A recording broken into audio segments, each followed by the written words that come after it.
Remember, the higher the speed, the more fuel you need. For example, my car, now parked in place, the speed is about 900 to 1000 RPM. I remember when I bought the new car it was around 800 RPM. The fuel consumption used to be 5-6L/100 km, but now it can sometimes reach 7-8L/100 km. Anyone know the reason? In fact, the throttle valve is dirty. Many people will only go to the repair shop. Now the labor cost is so expensive, there is no way to get out of the repair shop without a few $100s. In fact, it only takes 2 minutes to clean the throttle valve by yourself. This is the throttle valve, which is installed under the resonance box. Why are American families able to maintain their cars by themselves? Many people say that it is because of their strong hands-on ability. I am not convinced. First of all, let's dismantle the resonance box. No tools are required. We only need to dismantle the resonance box by hand and put it aside.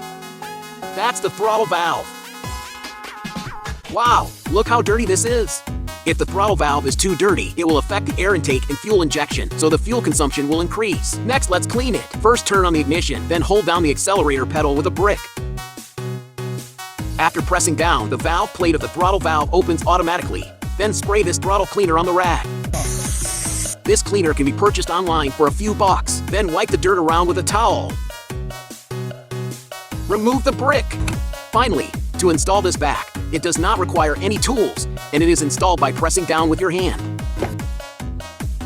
Now start the car and see if the RPM has dropped. If anything, dudes double tap the screen. Before cleaning the throttle, the speed was more than 900 RPM. Let's look again now. Now this speed has returned to about 800 RPM. Basically the state of the new car, the fuel consumption will definitely drop. How about it? Isn't it particularly easy to clean the valve? Follow me and learn some car knowledge every day.